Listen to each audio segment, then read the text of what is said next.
नमः संस्कृताय दोस्तों, यूट्यूब से मैं साधना आप सबका स्वागत करती हूँ।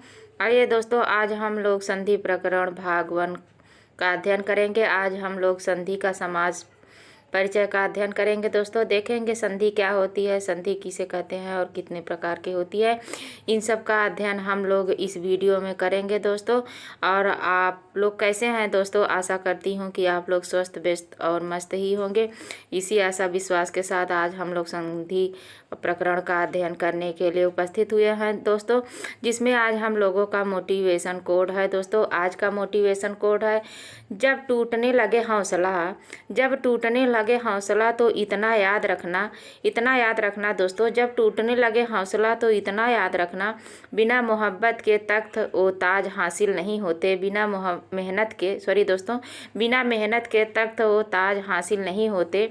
ढूंढ लेते हैं जुगनी अंधेरे में भी मंजिल, ढूंढ लेते हैं जुगनू अंधेरे में भी मंजिल, क्योंकि वो कभी रोशनी के मोहताज नहीं होते, क्योंकि वो कभी रोशनी के मोहताज नहीं होते।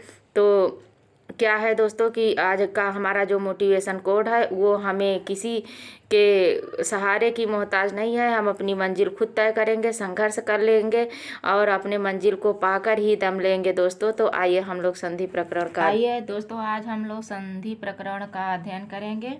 और इस पाठ में आज हम लोग संधि प्रकरण पढ़ेंगे, जिसमें हम लोग संधि के सामान्य परिचय को देखेंगे। तो आइए हम लोग देखते हैं कि संधि क्या है और संधि किसे कहते हैं। इन सब का अध्ययन हम लोग करने वाले हैं। तो आइए देखते हैं संधि क्या है। तो संधि क्या है दोस्तों? तो ये संधि किससे बनी है, संधि शब्द कैसे बना है, तो संधि शब्द में क्या क्या है। तो संधि शब्द में सम उपसर्ग है और धा धातु है, की प्रत्यय है दोस्तों। क्या है?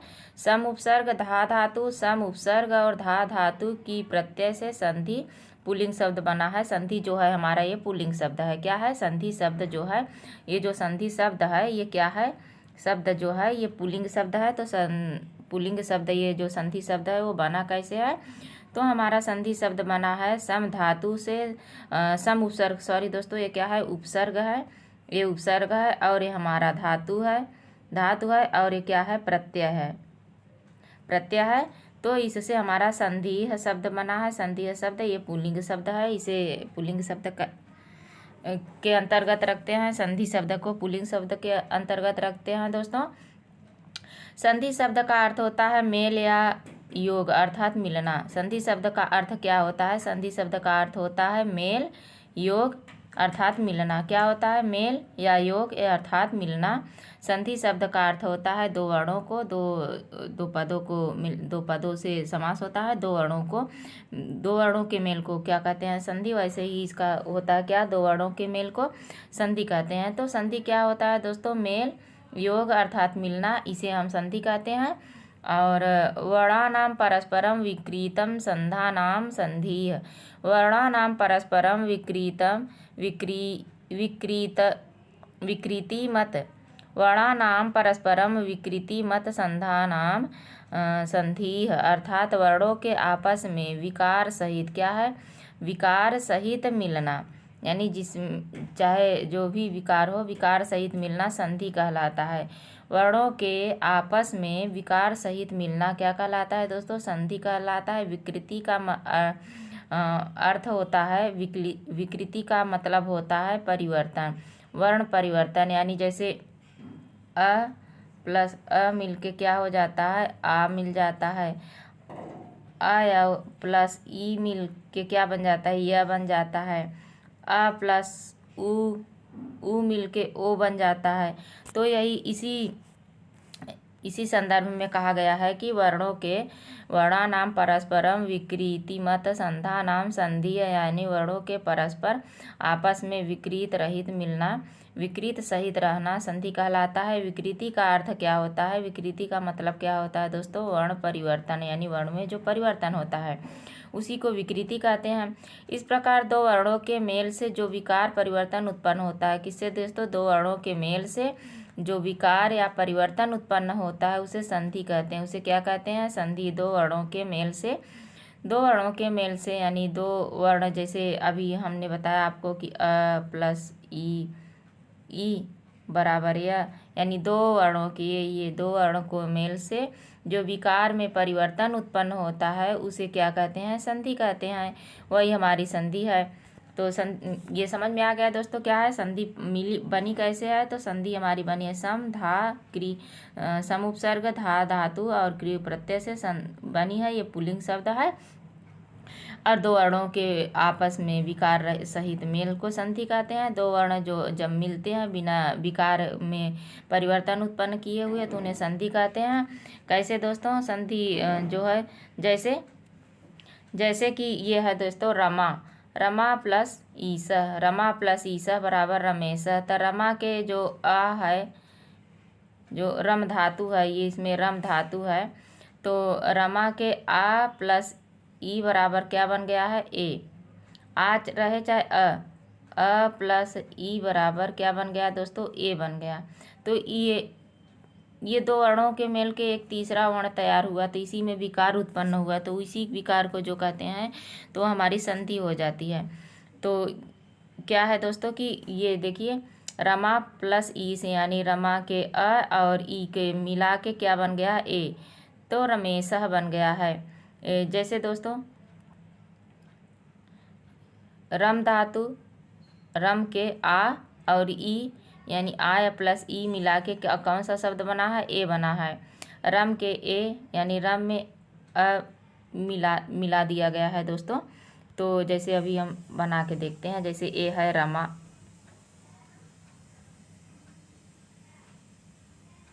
क्या है दोस्तों? ये हमारा रमा शब्द है।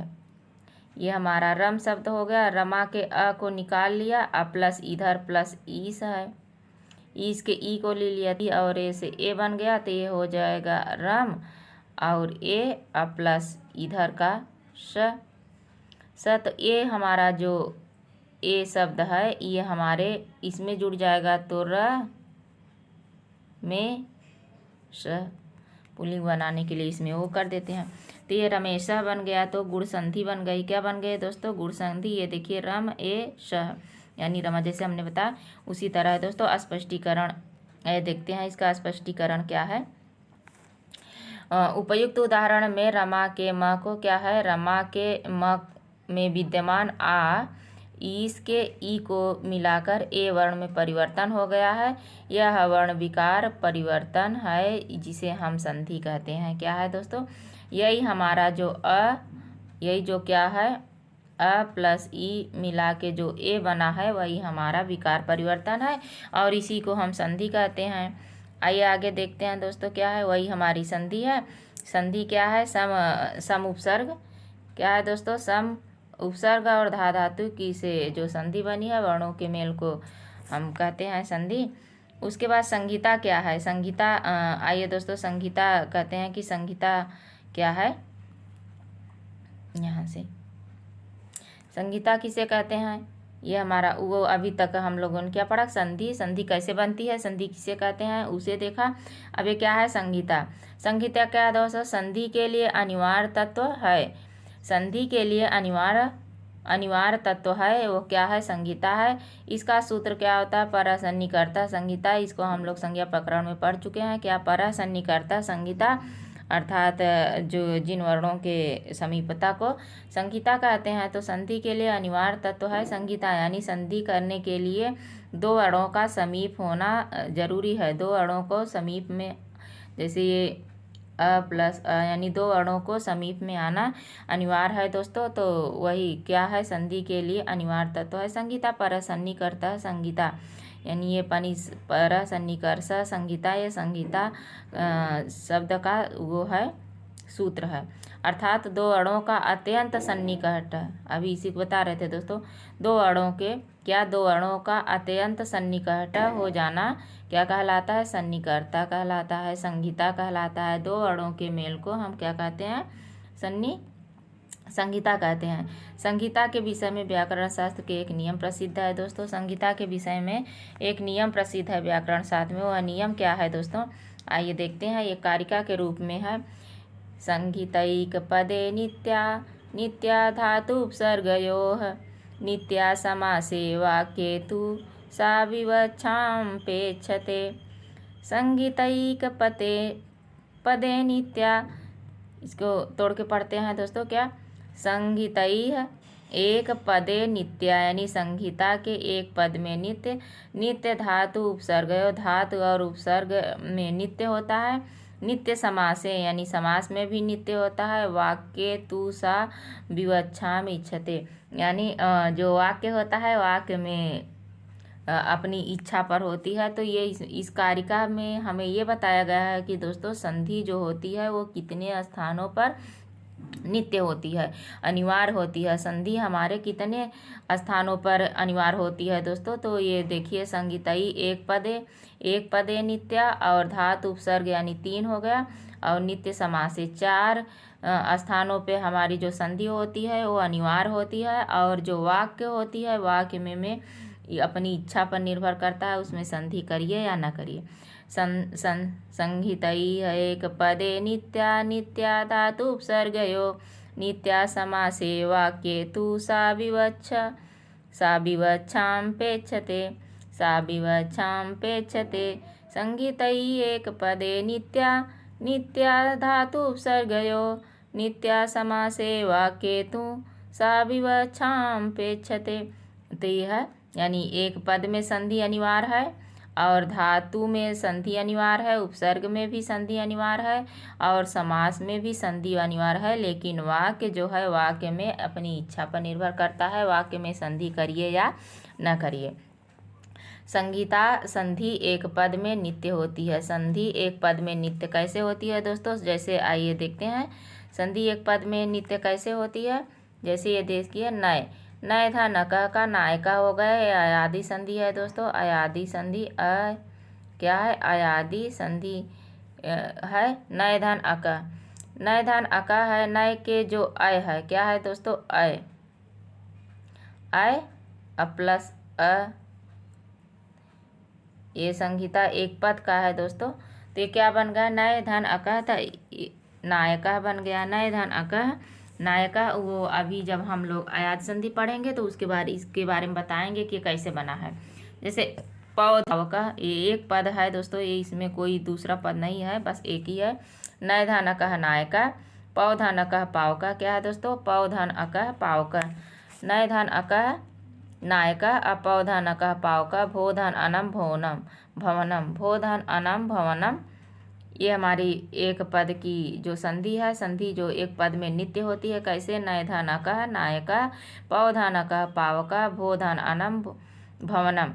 उपसर्ग और धातु में संहिता नित्य अनिवार्य होती है। उपसर्ग और धातु में अभी कारिका में हम लोग पढ़े हैं दोस्तों। एक पदय एक संहिता एक पदय नित्या, नित्या धातु उपसर्गयो। तो उपसर्ग और धातु में भी जो संहिता होती है, संहिता का अर्थ क्या होता है, संधि। संधि जो होती है दोस्तों क्या होती है, अनिवार्य होती है। तो आइए, संधि अनिवार्य होती है। उपसर्ग क्या है दोस्तों, उपसर्ग और धातु में संहिता यानी संधि, ये संधि है, नित्य अनिवार्य होती है। जैसे निधन अवसत, निधन अवसत न्यौसत, यण संधि है दोस्तों। यण संधि का उदाहरण है, अभी जब हम आगे संधियाँ पढ़ेंगे तो बताएंगे कि यण संधि में कैसे क्या बनता है दोस्तों। अभी तो हम लोग संधि के समान परिचय को पढ़ रहे हैं। तो इसमें देखते हैं नी क्या है दोस्तों। तो ये नी हमारा उपसर्ग है, ये जो हमारी नी है, नी क्या है, ये उपसर्ग है। क्या है दोस्तों, उपसर्ग है। नी शब्द जो है उपसर्ग है, औसत शब्द एक वाक्य है। तो दोनों को मिलाकर न्यौसत हो गया है, इसमें विकार उत्पन्न हुआ है ना दोस्तों। देखिए, नी और औसत मिला के, नी और औसत मिला के न्यौसत बन गया है। तो अर्थ जो उसके वाक्य में परिवर्तन हुआ है, शब्दों में परिवर्तन हुआ है, अर्थ में भी परिवर्तन हो जाता है दोस्तों। प्र उपसर्ग है, प्र में रिच्छति शब्द मिला के प्रार्छति बन गया। क्या दोस्तों, प्र में रिच्छत मिला के प्रार्छत, यानी ये वृद्धि संधि है, यण संधि है। अधि भी उपसर्ग है दोस्तों। आगच्छति, अधि जो है ये भी उपसर्ग है। आगच्छति ये क्रिया शब्द है, तो अध्यागच्छति बन गया है। क्या बन गया, अध्यागच्छति बन गया है। तो इसमें जो है विकार उत्पन्न हुआ है, तो वही जहाँ जहाँ विकार उत्पन्न होता है और जहाँ जहाँ संधि अनिवार्य होती है उसे अभी हम लोग देख रहे हैं। तो क्या है दोस्तों, प्रार्छति, अधि आगच्छति, अध्यागच्छति। और हमारा तीसरा क्या है दोस्तों, सामासिक पदों में जो सामासिक पदों में संहिता होती है यानी संधि होती है वो भी अनिवार्य होती है, नित्य होती है। अभी जैसे पढ़े हैं ना दोस्तों, क्या संहितई एक पदे नित्या नित्या धातु उपसर्गयो, तो ये नित्य समासे वाक्य तू विवक्षा ना, तो ये समास में भी नित्य होता है, समास में भी संधि करना अनिवार्य होता है। कहाँ कहाँ जो है एक पद में, उपसर्ग में, धातु में और समास में 4 स्थानों पे संधि करना अनिवार्य होता है दोस्तों।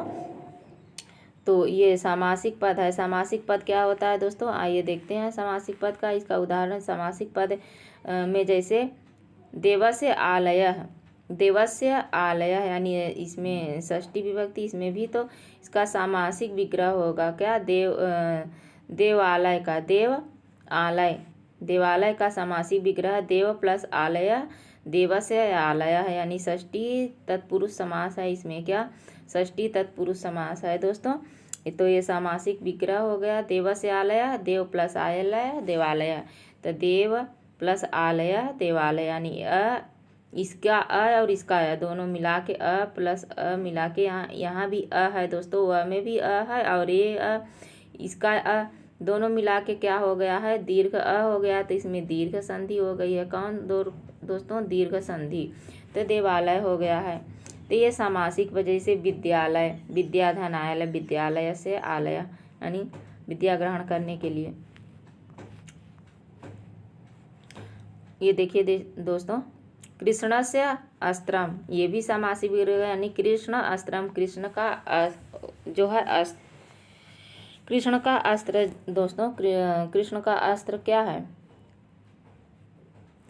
कृष्णस्य अस्त्रम यानी ये भी समास है।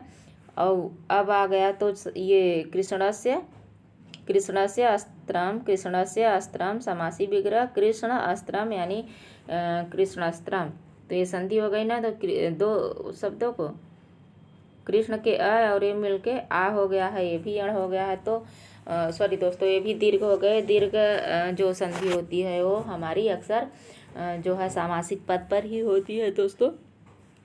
आइए दोस्तों अगला हम लोग देखते हैं वाक्य। वाक्य में क्या संधि होती है, वाक्य में संहिता यानी वाक्य में जो संहिता यानी संधि क्या होती है, विवक्षाधीन होती है। विवक्षाधीन का अर्थ क्या होता है दोस्तों, आपकी इच्छा पर, अर्थात आपके इच्छा के अधीन होती है। आप चाहे तो उसमें संधि करें, चाहे तो संधि ना करें। जो वाक्य में हमारी संधि होती है वो हमारी इच्छा पर होती है दोस्तों, चाहे तो हम संधि करें चाहे संधि ना करें। 4 स्थानों पे संधि अनिवार्य होती है दोस्तों, एक पद में, उपसर्ग में और धातु में और समास में। उपसर्ग, धातु, समास और एक पद में 4 स्थानों पे संधि अनिवार्य होती है। लेकिन 5वां स्थान जो होता है वाक्य में, वाक्य में संधि अपनी इच्छा पर होती है। इच्छा करे तो संधि करें, इच्छा करे तो संधि ना करें। जैसे कैसे दोस्तों, जैसे कि ये देखिए, रामः गच्छति वनम, रामः गच्छति ये पूरा वाक्य है, इसे वो तो एक पद था, समासिक पद था, उपसर्ग लगा था, धातु लगी थी, तो वो था। लेकिन ये पूरा एक वाक्य है, क्या है, वाक्य ही है। तो वाक्य क्या है, संधि नहीं हुई है, संधि नहीं, इसमें संधि कर भी सकते हैं नहीं कर सकते हैं। जैसे रामः गच्छति वनम, तो रामः का ये जो विसर्ग लगा है, रामो गच्छति वनम, जब वो संधि कार्य होगा तो रामो हो गए, रामो गच्छति वनम हो जाएगा। रामः गच्छति वनम ये भी सही है दोस्तों, रामो गच्छति वनम ये भी सही है। ये हमारी इच्छा पर है, हम संधि करें या न करें। जैसे अत्र कः अस्ति, अत्र कः अस्ति संधि इसमें नहीं हुई है। अत्र को अस्ति, कह का को हो गया है, तो को अस्ति यहाँ संधि हो गई है। ये जो विसर्ग और ये मिला के अवग्रह में परिवर्तन हो गया, तो यहाँ संधि हो गई है दोस्तों। ये पूरा एक वाक्य है, क्या दोस्तों, ये वाक्य है और ये भी वाक्य है, लेकिन इसमें संधि हुई है, इसमें संधि नहीं हुई। अत्र कः अस्ति संधि नहीं हुई है, अत्र को अस्ति इसमें संधि हो गई है। अगला क्या है, द्वाविंशे एव वर्षे इंदुमती अधि जगाम स्वर्गम, क्या है दोस्तों, द्वाविंशे एव वर्षे इंदुमती अधि जगाम स्वर्गम, संधि नहीं हुई है।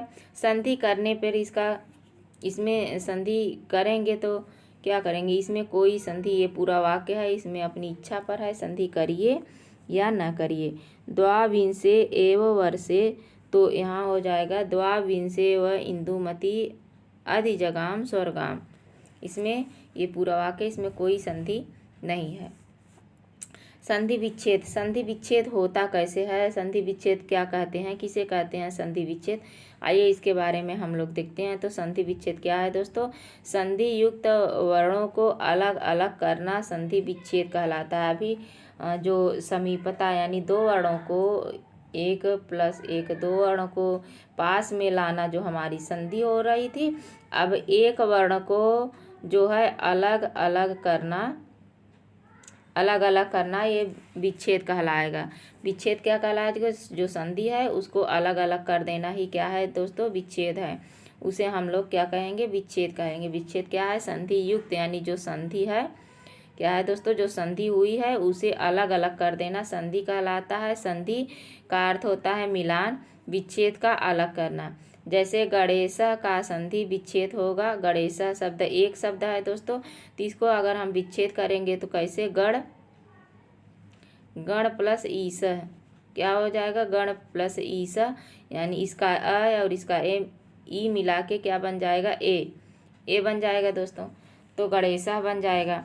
तो इसे विच्छेद करना जो है, ये हमारा संधि है और ये हमारा उसी का विच्छेद है।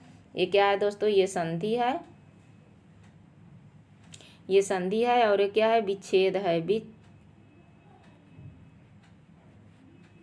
ये विच्छेद है, ये विच्छेद है और ये जो है ये हमारी संधि है और ये हमारा विच्छेद है। संधि विच्छेद अभी बताएं दोस्तों, संधि विच्छेद क्या है। तो संधि विच्छेद संधि युक्त वर्णों को अलग कर देना ही संधि कहलाता है।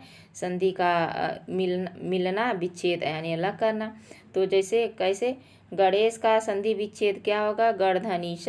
विद्यार्थी का क्या होगा दोस्तों, जैसे विद्याधन आर्थी, विद्यार्थी का संधि विच्छेद विद्याधन आर्थी। ये देखिए, इसका संधि विच्छेद यानी विद्यार्थी जो शब्द है उसका क्या हो जाएगा, विद्या अर्थी, यानी विद्या को ग्रहण करने वाला।